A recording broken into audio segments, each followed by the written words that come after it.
ask you a question, and that is, what is in your life's blueprint? This is Jeremy Till, the host of the Operator Podcast. We'll be taking you on a journey with us, interviewing some of the top performers in their field on how they operate and get the job done. At the end of the day, we want to be our best. We're going to help provide the information, the data, and the science of how to achieve that, mentally, physically, and spiritually. Let's go!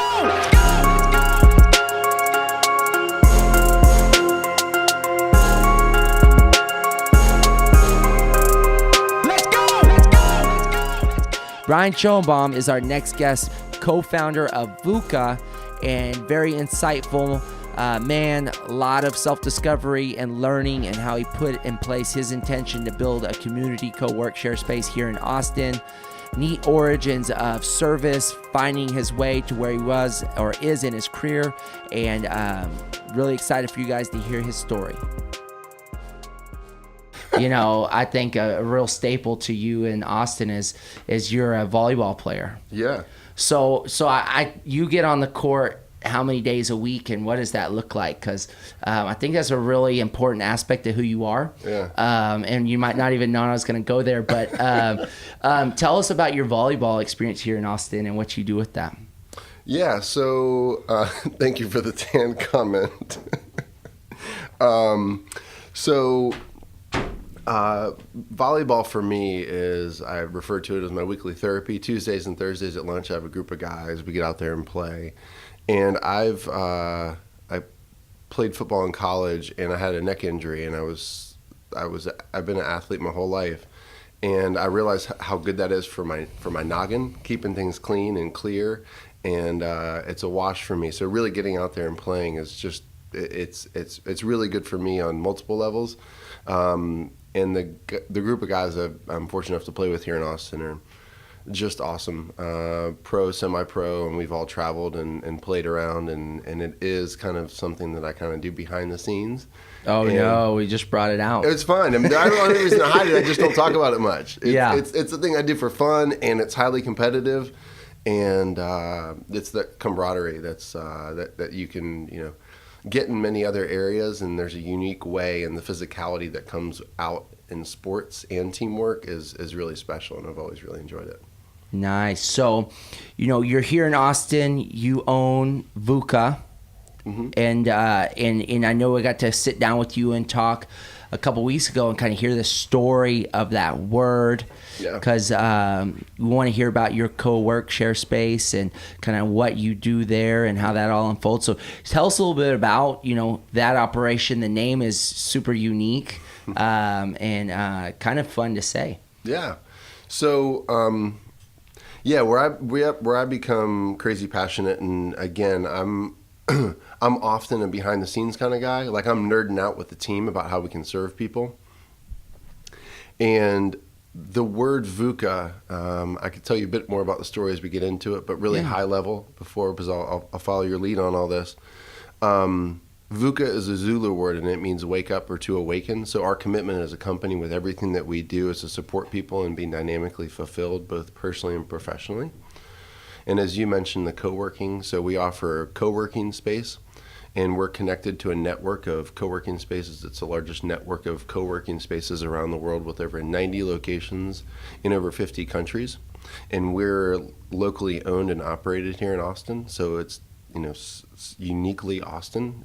What is Austin? And then any city that you go to where you land at the Impact Hub, you'd really understand what the city's about based on the way that Impact Hub was put together.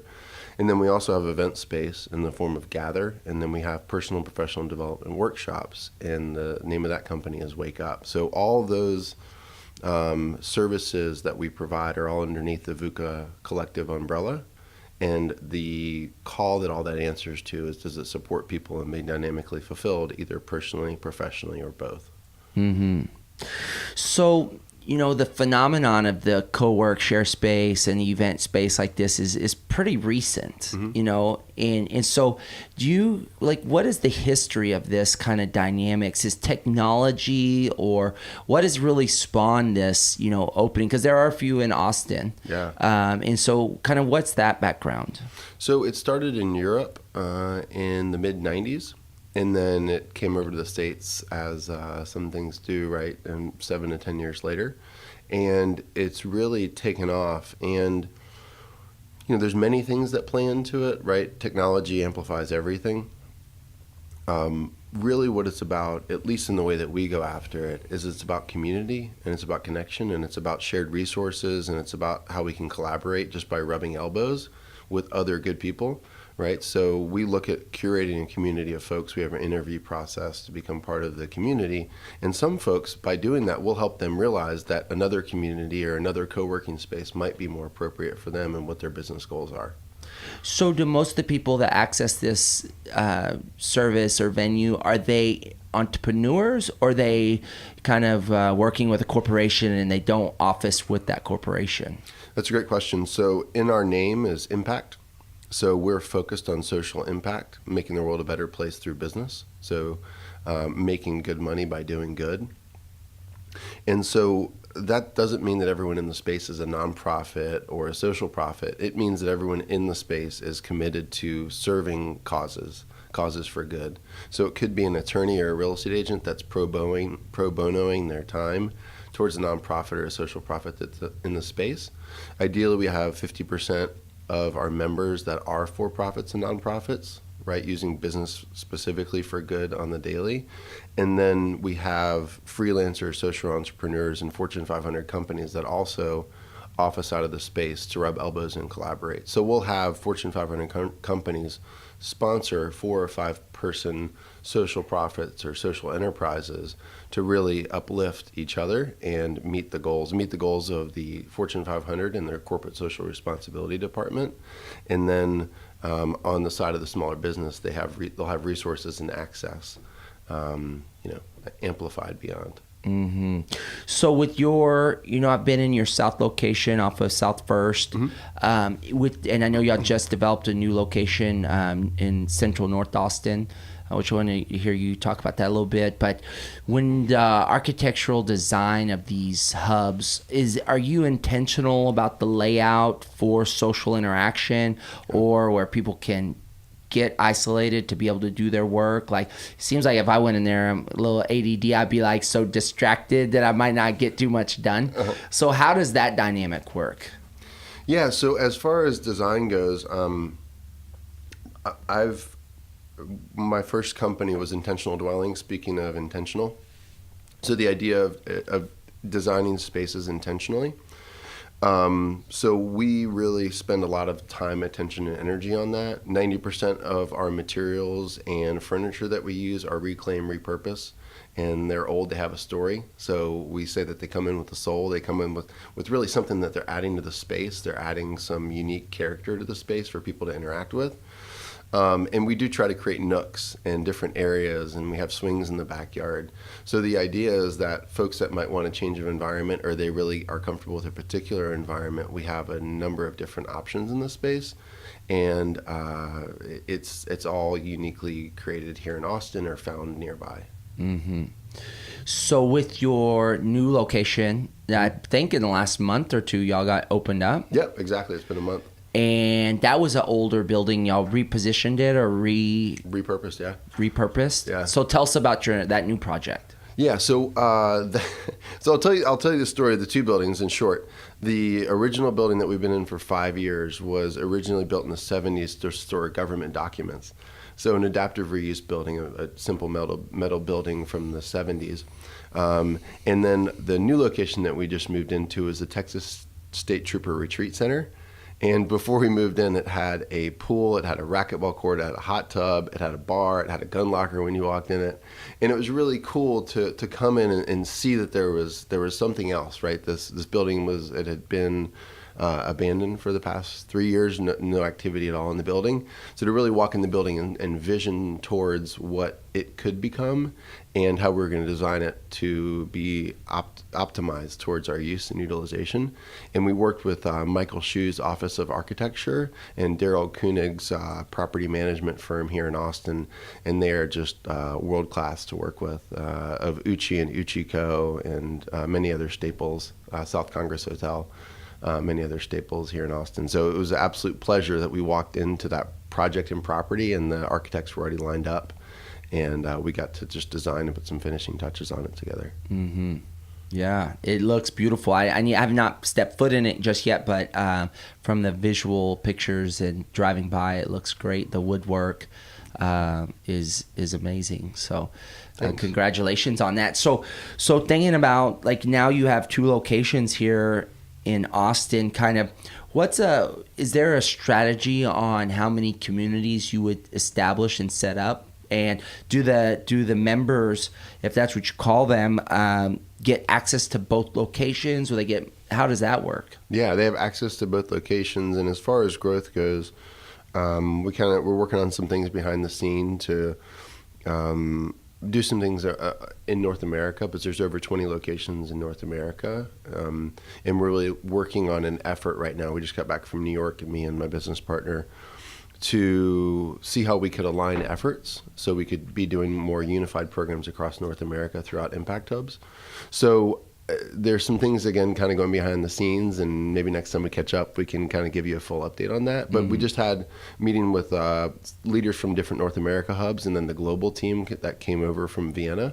Last week, we spent all week in New York just talking about things and dreaming and visioning forward. And it's really exciting. And when you have a group of people, like, when you have a group of people that are coming at something with such a level of passion, that have sacrificed and blood, sweat, and tears into something, because all the resources weren't there for all of us, right? We all kind of scrapped together. We all bootstrapped in our own cities to really make something happen that we believed in. And it's really amazing that energy, that kinetic energy that's created by being in the room and supporting each other and filling in and supplying answers for each other, where maybe we're not as strong as a team as another team in a certain area, and we really complement each other, which is really energizing. Mm-hmm. So the community hub and the other 20 locations that you're talking about are all independently owned, or is there a group that owns those? Yeah, so they're all independently owned and operated. There is a group that has 4 cities, and there's other groups that have multiple locations in a city, as we do here in Austin. Okay, and is there from the educational developmental side, is there a standardized, like, protocol that is rolled out in the communities? Or are you in charge of, like, y'all create y'all's own? How does that work? That's a great question, and that was one of the things that really drew us in as a founding team here in Austin. There's 5 co-founders here in Austin, of which I'm one, specifically for Impact Hub. And the way that it rolls out is it's one hub, one vote. So there's a feasibility study that you fill out. It takes 6 months to a year to apply, and then all the hubs around the world, one hub, one vote, and you have to have 2/3 majority to accept it in. And if you get declined, the idea is that you get feedback from everyone where the holes are seen. So for instance, if there's one that wants to start on the other side of the globe, and there is one in Beijing, but let's say there wasn't, right? And they applied, and we said, enough of the hubs pushed back and said, we don't understand your square footage plans. In our experience, you need X number of square feet to be able to pay your rent and do all that. And then they come back and say, well, we have a partnership with IBM, and they're going to subsidize, and we have a 10-year contract on that. Awesome. You have a unique business model. We're being educated on it. You answered our question. Great. We just want to make sure that we're passing along the knowledge base that we've all been able to build up together. So it really is, how do we all rally around each other? And if a hub's struggling around a certain topic, it encourages everyone to come around them, rally together to support each other. Mm-hmm. Does that make sense? Is that clear? It absolutely does make sense. You know, one thing that's popping in my head is I'm starting to think about, like, the way that, hostels are used in Europe, and it, I don't know, I think there's actually a hostel being built on the other side of the highway from us right here. And so it kind of makes me think about that, co-work, shared space, but also this hostel-like environment. I don't know. Is that kind of like, is that a potential like segue into another? Is that a similar business or completely different? I think that, reflecting coming into today, I was thinking about like kind of my journey, because I knew that's a little bit what we're going to talk about. And for me, it's all about like all the things that I've done. If I look back and I was going to summarize it, I would summarize it with connection, right? Like everything that I've done on my professional journey has been aimed at connection in one way or another.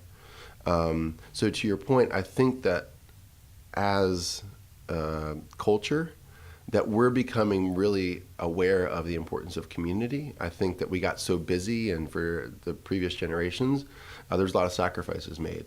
And I think we're kind of leveling up to a way of our certain needs are met, and we're able to really focus on the layers beneath that. And to your point, Jeremy, I think that that's really where we're at right now. We're really looking at and these radically awesome millennials, if you will, right, are saying there's not an accepting of some of the things that maybe our generation even accepted, of like, no, that's not true. Why would I live that way? Why would I do that? And I think really looking to them as being teachers in that way, of like, what is the standard that we're willing to accept? And I think that, again, maybe coming back up to the surface, to the specific question that you asked, I feel like all of these things, the hostels, the co-working spaces, and the community-minded endeavors and organizations that we see popping up daily, and the conscious companies that are popping up, I think is a result of our forefathers in a way, and the work that's been done. So yes, I think that all that is very much connected, and there's different flavors, right? There's different types of restaurants, there's different types of ways to connect with community, and I think you have that here in this amazing community that you built here, about getting together, taking care of our physical vessel, and getting out and having community in that way. So there's, again, so many different ways of doing it, and I'd be curious to hear your take on that. Do you see the thread there between the community that you've created here and co-working, and again, it all being tied back to community or connection? Yeah, I think that in the last decade, community centers and ability, I think that was the outgrowth of CrossFit as a whole across the globe, is the desire for connection, relationship, and bringing down the barriers of inequality amongst people. And CrossFit does that very quickly, because you don't know who's next to you and what they're doing, but the workout, you're all equal, and someone can have a performance and everyone's cheering that individual on. So we all, everything melts away, and we're just people present and celebrating one another through, shared struggle. Totally. And that's what unifies people and builds bonds and relationship. And so, yeah, I think that's a desire amongst people. But as, we came through the last decade and we move into, the next decade of CrossFit being in the space, is kind of like, I see technology's impact in the health and wellness space, and in some areas of data collection can be good, but also, again, a separation of the connection. Yeah. We have these evolutions that we go through in, being in fitness now for the past 15, 16 years is like, it's trends all over the place and pushing and all that stuff of what's hot and what's next. But I think that the community aspect, and that's why a lot of people ask a question of CrossFit as a trend or not. Well, community is not a trend, right, and healthy functional lifestyle approach is not a trend. These are foundational science-based, type of protocols that are going to be ingrained in the way that people want to interact and engage and all that stuff. So, it's unique. And ending on this is like when people, we have drop-ins. We have hundreds of drop-ins every month from all over the country, just being uniquely based there in Austin. And people come in and one drop-in said on last Monday is like, oh, y'all have such a great community. I can feel, people are cheering people on, as I've been to other gyms, and you just don't feel that. And it's such a miss for me to understand, as like, well, this is what this is all about. Yeah. And for it not to be there, and for someone not to comprehend that that's the value, it's kind of like, man, that's that makes me want to go out and help people to understand, how we're uniquely positioned. But that was a long answer. Well, I was going to say, you're so natural at that. So it's like, I feel like it would serve the community to potentially have somebody come in here and just interview you, because you're asking the questions. And I think people want to hear more from you. So anyway, let's see what people say to that. Well, that's a good point. So in the sense of, the Vuka where you are today, but we always know there's that backstory of getting you where you are. We heard about your collegiate football, playing, and then your that journey from college to where you are now. I know you got to share with me a lot of self-development and discovery that you experience is a big part of who you are. Yeah. So how does an individual go from college football to seeking health and wellness to where you are today with your community center in the sense of Vuka? Yeah, it's a great question, and I appreciate that. I think orientation wise for me, first of all, like just being on the mic sometimes takes me a little while to settle in, and I haven't even done a ton of it. So thanks for your patience with me on that. Yeah. And also I think it's interesting. If I was to cut right to the chase, I grew up being gifted at sports, right? And that was something that I grew up with. So I identified with it because there was some expectation that I was supposed to really fully utilize that. And I played baseball and football were my two main sports through high school, and then I was in a position to make a decision on whether it was going to be baseball or football. And football was newer to me, and I enjoyed the contact, to be honest, and just loved it. So journey-wise, I feel like my life, like it was like one door closed, another door opened, literally. It was my redshirt sophomore year, and there was talks about maybe going to the next level and everything. And then lo and behold, I had a neck injury that team doctor said I couldn't play anymore. And I think I said this to you when we hung out for coffee last, but I don't know how many folks are Zoolander fans, but when he walks out of the bar with his dad and he said, "I'm a merman, Pa," and then he looks in the muddy puddle and the car drives by and splashes him in the face with the muddy puddle, and he says, "Who am I?" I think for me, half jokingly, but it really does come up when I think about that year of my life when I was told I couldn't play anymore. It's like, well, if I'm not an athlete and I'm not going to do that full time, what am I? Who am I?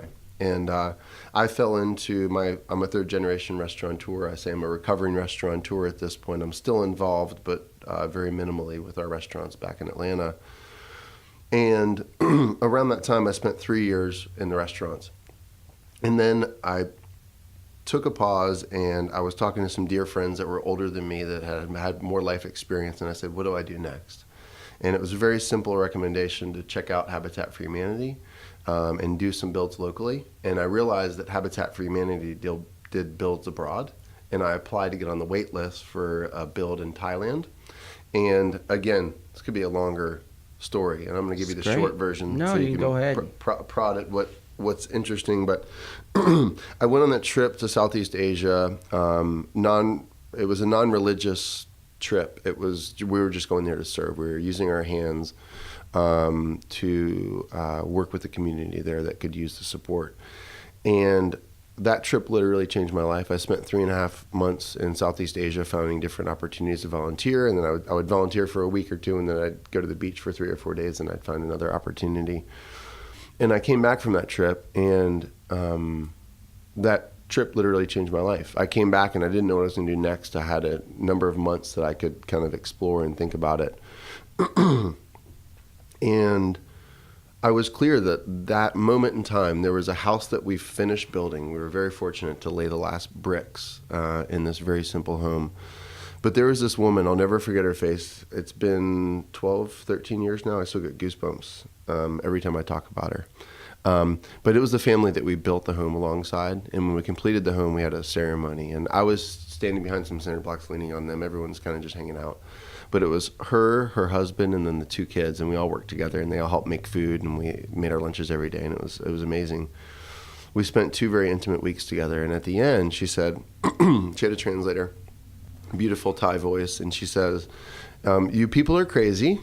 You come from around the world. You're spending your vacation and your dollars to come here, and help us build a home. What's wrong with you? I love you. And she goes on, and she's saying it like, it was such like a good stoic face at first, but she was like, I think holding back tears, but right when she said, I love you, it was like all of like, you guys are insanely generous. And it was the idea of doing something so from the heart. And for me, it wasn't like she was looking at me, but it was this representation in humanity. Like when we're motivated to do something from that place, it's so generative and everyone is getting something out of it. And the home was as simple as you could ever imagine, right? A metal roof, a mud floor, and cinder block walls. But the amount of love and nurturance that family got from that, and that we got from having the gift of being able to contribute to that process, changed everything for me. And it said, when you do something, right, like, how can we take that model and bring it back to the States? And that's when I started my design build firm called Intentional Dwellings 14 years ago. And I was like, I have no clue how to do this, but I knew that there was an opportunity to have a more intentional process around how we design and build spaces. Mm-hmm. So again, that's me trying to consolidate. There's a lot more to that. But that woman, that family, that project, and the opportunity to, that they allowed themselves to open themselves up for us to come in and collaborate with them on completing a home was, I don't know if it was a bigger gift for them or us, but it felt like it was just a big old gift and blessing that literally, I think, changed the course of my life. Yeah. So. You know, it's interesting in this service type of process, you know, and I get to talk to people about, you know, service. And it really seems like, you know, we think about how you walk it out is where the transformation of taking the, you know, hammer to nail, and you go out and you feed people, you go out and do this service oriented. It's the process of walking it out that creates the impact. Yeah. You know, I listen to a lot of podcasts and a lot of different, you know, high level thought leaders and things like that. And one thing that is funny that keeps, this isn't even directly correlated to what you're talking about, but I was talking about walking and how important walking is to the human, mental processing and like the whole thing. And it's just walking through this process of service and how that can really change individuals. Totally. I found myself just doing that, and maybe just the folks that I'm around are consciously aware of that. But we just do walk-in meetings so often now. We'll have a couple things we have to solve, and it makes it so much more generative and joyful than sitting in the room and just looking at the thing. And sometimes you got to sit in the room where you got to do all the things. I think that's what Steve Jobs did. I just got a flash that in his biography that he used to have walking meetings was a part of his process. And now I just connected so many dots. I'm going to go and confirm that just to research it. But it's the primal, you know, processes of, you know, thousands of years. Right. It's not coincidental that, you know, sitting down and trying to figure out solutions, you know, you're on the move, walking, you know, hunting, figuring out what you're doing to get the life source. And there's this, you know, I think another speaker was just talking about the neuro processing of rewiring and losing, you know, ways of thinking. And, you know, because I used to run to think, and now he's like, oh, I've run, and then I'd burn off all these thoughts and I'd get to the heart of certain matters. And now I've really started to engage this walking aspect. So now I'm going to incorporate walking meetings, Nicole. We're gonna start to do, which is good. I like that insight. So, is it in Jeremy? This is like your arena, and we can totally talk about this offline. But is it the release of cortisol that kind of does that wash that you're talking about? I mentioned it earlier, but I haven't really studied it. You know, I would not say that it is that is occurring. I think that you're seeing more of a hormonal response of the dopamine, like the increase of adrenaline and dopamine, in the sense that you're going to heighten your awareness, right. And then burn off. You know, and again, this is not a high level scientific, you know, response, but more of what my experience is understanding of, you know, we're really looking at the hormonal response and how that's processing, because you can create cortisol through activity, so I would have to do a little bit more research to answer that question, but it's very interesting. Can I jump on that real quick? Yeah, absolutely. So here's the thing I'm really fascinated by. And it's become explicitly aware, or I've become explicitly aware of the idea of our vessel, and to what you're saying is, I feel like if I really simplify the journey, I really feel like it's about keeping our vessel clear so that we can listen to something greater than ourselves.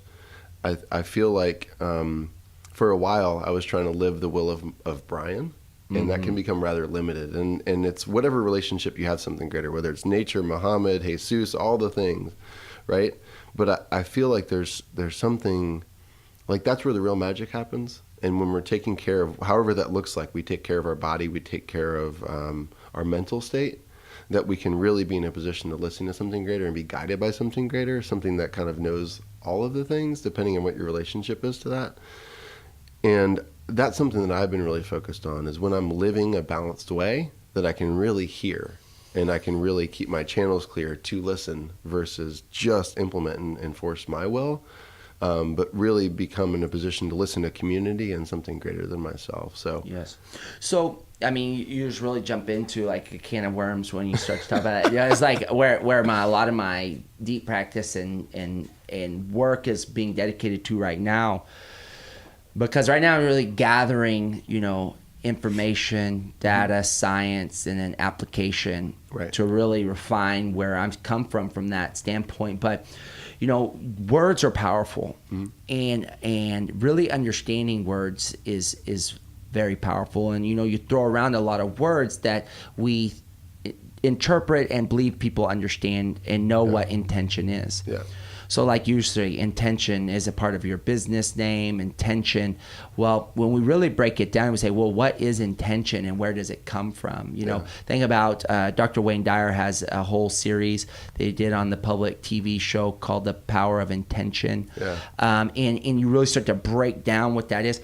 And so with my recent study in the past year of getting into Wim Hof and breathing, and now, as I share with you, studying heart math, and really starting to understand the spinal column, and understanding the nervous system, understanding physiology, understanding the lungs, really getting to that primal state, but then understanding that, this technology that is actually inside of the human body is very high level. And we're walking around with a meat suit that is so dynamic. Right. And from a barbaric, unaware standpoint, we don't even know how to utilize. So we look around, and I think of all these movies pop in my head, like these alien movies, or we think about this, these airplanes or these contraptions, but you're looking from the data points of the heart, the brain, the gut, the nervous system, the autonomic nervous system, hormonal response, the state of happiness, the state of pain, empathy. And when we really start to look at the ego, which what you're talking about, the will, Brian moving into the egoic state, versus, what is a divine or a higher order of consciousness that we're moving towards. And we really start to think of, and a word that really has started to set with me is not our mental state, but our heart state. Not our mindset, but our heart set. We and this is really moving to become one of my real new missions, is really getting the thought leaders and the larger populace to move towards the heart, and understanding that the heart, not from the organ, but as a technology, as a data point, as a communicating receptor of what, heart math is showing scientifically, that hearts are in communication. There actually is a data center as in a brain in the heart. And when we start to understand this is really the breakthrough that people have been talking about in consciousness. I got to watch a great documentary. I like to learn about hallucinogenics. I was watching the Sunshine kids, maybe they created the Orange Sunshine, LSD back in the 70s, mass produced it to wake up the generations and kind of seeing how they formulated that. And I'm not a proponent of hallucinogenics. I think that everyone's journey has different paths. That's not mine in a sense, but I think that there's a lot of awareness and learning to be had from that state and fear and ego, and starting to break that down. But when we get into the body, we start to look at the spinal column and the nerves that are running from this ancient technology, and then the passing of genetic encoding. It's outside of my pay grade, but just starting to dive in and understand it at 35, it's like, man, we are an advanced technology, an advanced race, and with the wrong intention, the wrong ego, we can kill and destroy everything. With the right intention, the right follow, which doesn't start in the mind, it starts in the heart. And when we move away and start from misunderstanding the heart, and I talked to you a little bit about the masculinity and the femininity of the heart, the right words to really articulate this technology and bring it to the space so we can start to get people online, and all that stuff. So again, you're doing this, not me on the conversation here. I love it. But let's get back to you in the sense of, you shared that you got to get into a community too that might have inspired you somewhat with Vuka in Atlanta, that you'd learned a lot of self-development or self-awareness from. Talk about that story of your kind of self-discovery in that realm. Yeah. So I was reflecting. I'm going to say both, and then I'd love your input or any listeners that maybe are commenting on the thread when it comes out. But I was totally nerding out last night, trying to make fun of the fact that, try not to make this thing too damn serious, right? This whole life thing, right? Absolutely. It is, and how can we really have fun with it? And so I was joking around. I was talking last night, and I was talking about don't leave your I haven't said it out loud before. Don't leave your joy at the door, or you could become a bore, right? And so the idea is how can we really bring that effervescent, that passion, right, that you obviously lead with, right? But how can we really encourage that? And so you mentioned that bit for me. And so the other way that I get at that same thing is I say I'm a personal and professional development junkie. I've been using for over 14 years. I like to surround myself with enablers and people that are also hooked on the path of becoming the best possible version of themselves. So I'm playing with that. I know internally, that's my life. My relationship to something greater than myself, and my commitment to working and honing myself. The more I learn, the more that I learn that I have to learn in front of me. So becoming hopefully more humble each year around that process and all of that. And to your specific question around it is, there was a place in Atlanta I was very fortunate to have, literally between myself and the shopping mall. The mall was 5 miles away, and between us was this place called Center for Inner Knowing. And people, little did I know when I was, I think, 20 the first time I went, that people flew from around the country and around the globe to come have the opportunity to work with this woman named Apollonia Fortino. She is, wow, she's absolutely amazing, and she has helped so many folks really codify and clarify their path. And basically, the way that I'll say it in the moment is basically obliterate blockages that they have inside of them and really understand the patterns that we adopt growing up and everything. And so really doing very deep psycho-emotional work. And I was a part of that center, and I still consider myself part of it, even though I'm not there all the time, but the impact that it had on my life.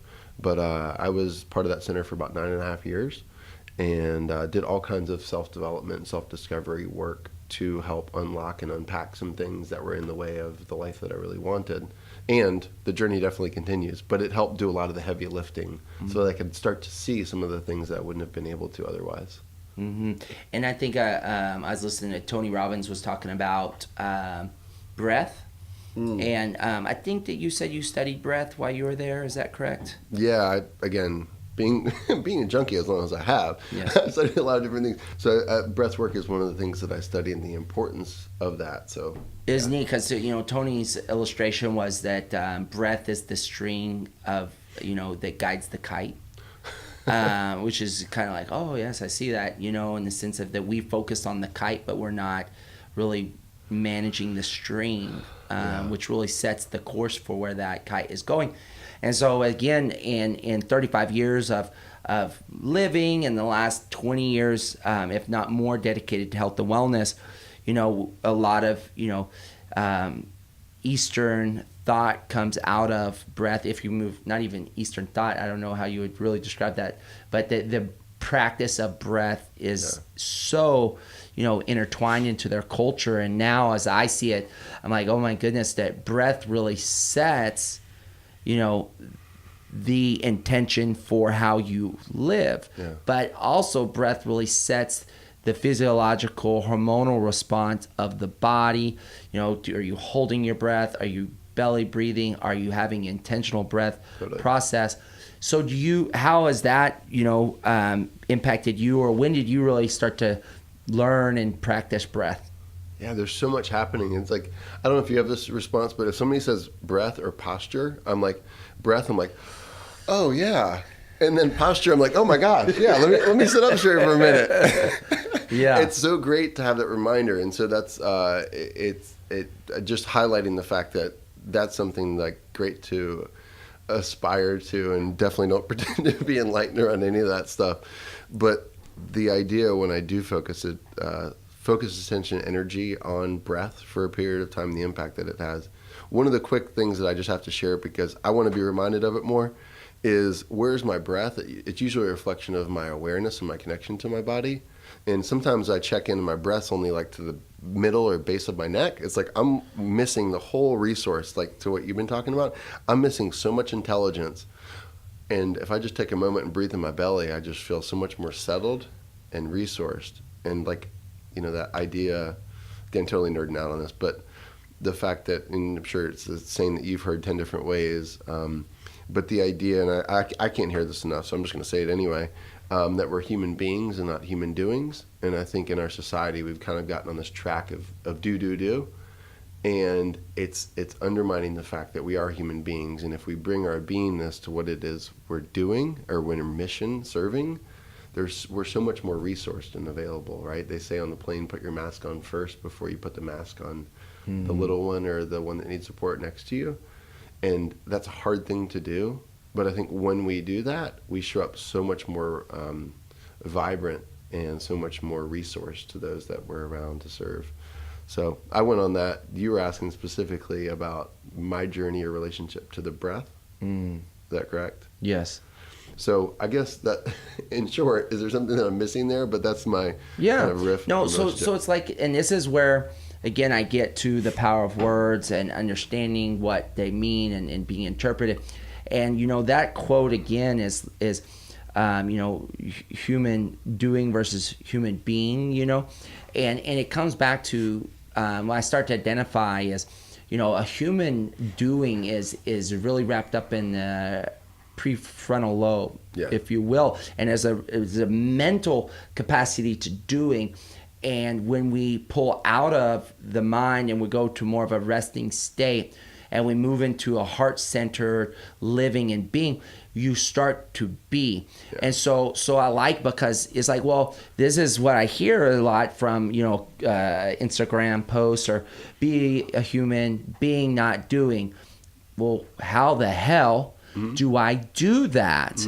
Because I'm doing, and my mind runs my life, and I'm reactive, and that's why I get into breath, and why it's so important is, well, what the hell do I do? What do I do? Because as a coach, that's what's important to me, is okay, well, be a human being. Well, screw it, I don't know how to do it. Well, okay, then totally.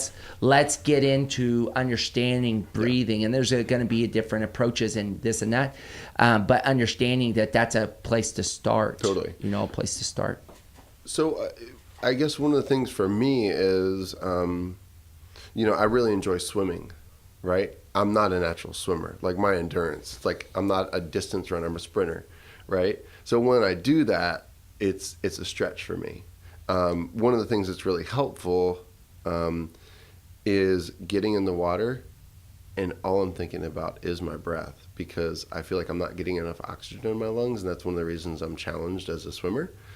And so being in that environment and straining the thing that I'm trying to grow and grow awareness and relationship to is really helpful. Again, another practice that I do is one of the things that I call it sweatitating. I'll take a bottle of water and I'll go sit in the sauna and steam room I go to the Y here for that.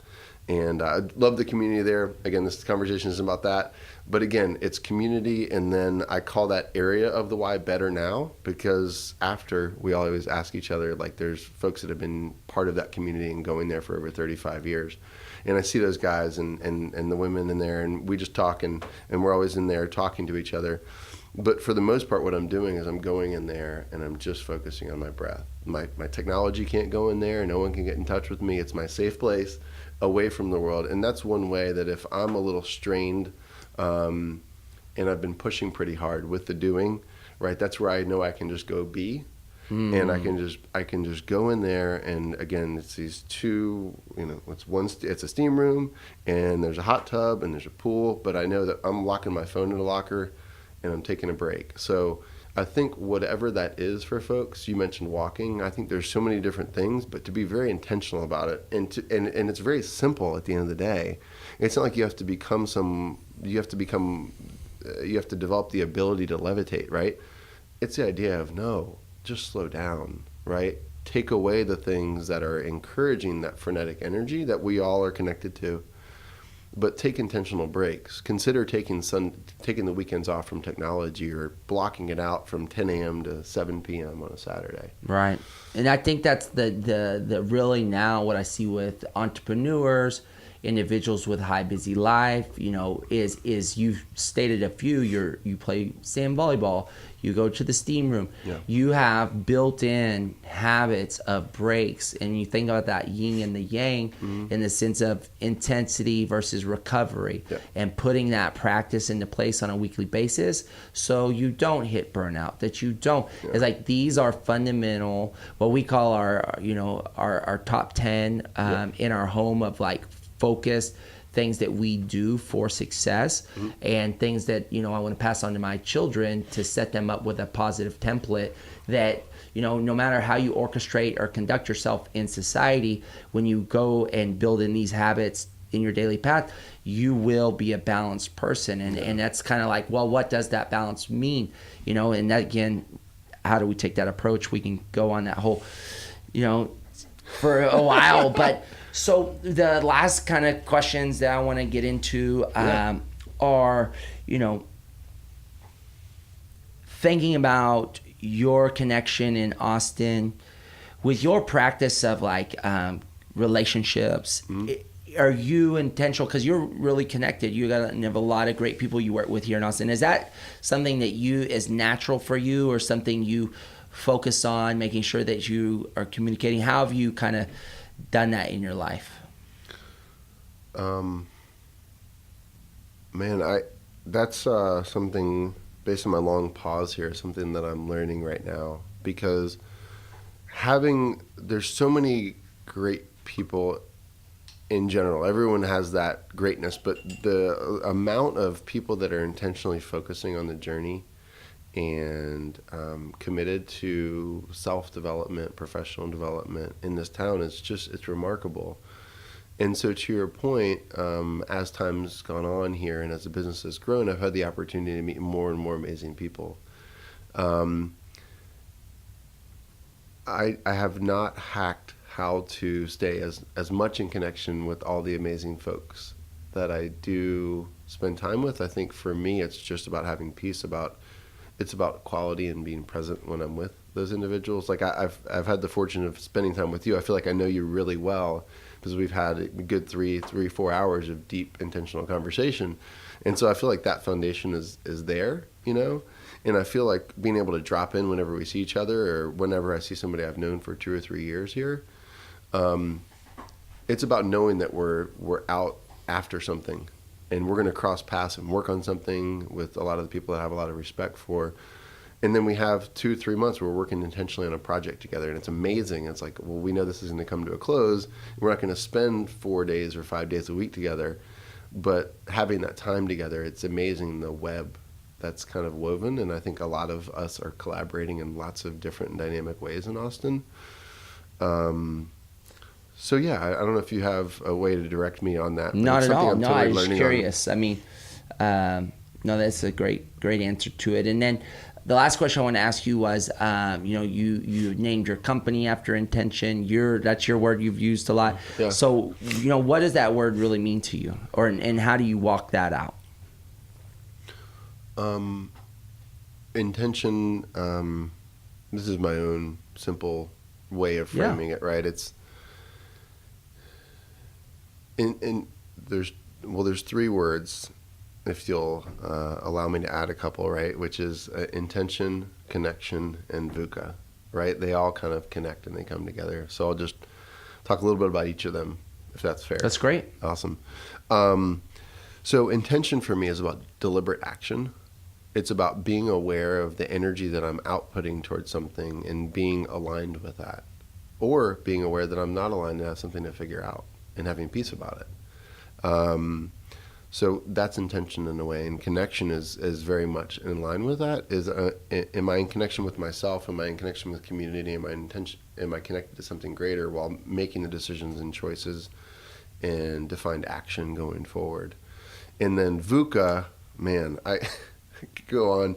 It's all the things, and it's the thing that I learned this. I was doing a retreat weekend, and this gentleman from South Africa, I think I told you this longer version, but I'll again share the very short version in the moment, is I was at a retreat weekend, and this gentleman, and there was a lot of us that hadn't been exposed to the work we were about to do, and this gentleman walked in the middle of the room, and he goes, Vuka! And he says it in a way that was hairs on end. Everyone had goosebumps. Our eyes got wide. I don't know what the heck that guy just said, but I want some of it. So we all walked around, and he talked about Vuka means wake up, and it's about living a life unveiled, taking off the BS and the things that we've kind of put on top of life, and living present and living clear and living crisp, and really owning our lives and owning the decisions that we make. So once starting this company a while ago, I was talking to Apollonia Fortino. We were doing phone sessions once a month. And I said, hey, I got this building. We didn't get into this whole thing, but I had this building, don't know what we're going to do with it, right? It fell in my lap, and really want it to be aimed at community and people being fulfilled and all that. Again, longer version for another time.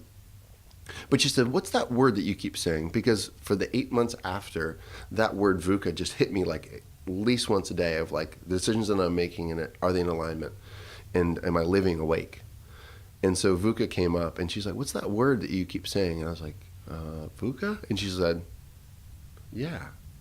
And it was so appropriate because the idea is it's a new word to most of us. There's no right thing to Vuka to. There's no right way to Vuka. We all can have our unique relationship to it. So I think at the end of the day, the intention and connection and Vuka, right, and waking up, like that's where I think we become, or I become, fully present and engaged in whatever angle I'm coming at that, right? Chopping wood, carrying water, going on a walk, and being intentional and connected. And all that kind of results for me in a form of living awake. That's great. Awesome.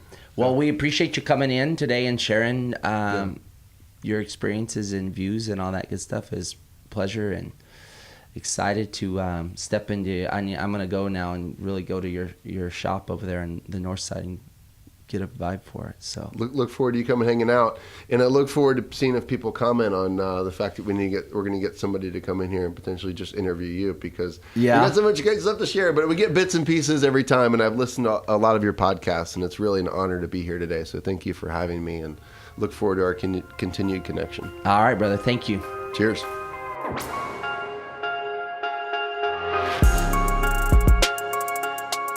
Thank you for joining us on the Operator Podcast. Please join us on our virtual platforms, Facebook, Instagram, and Twitter, and we will see you soon.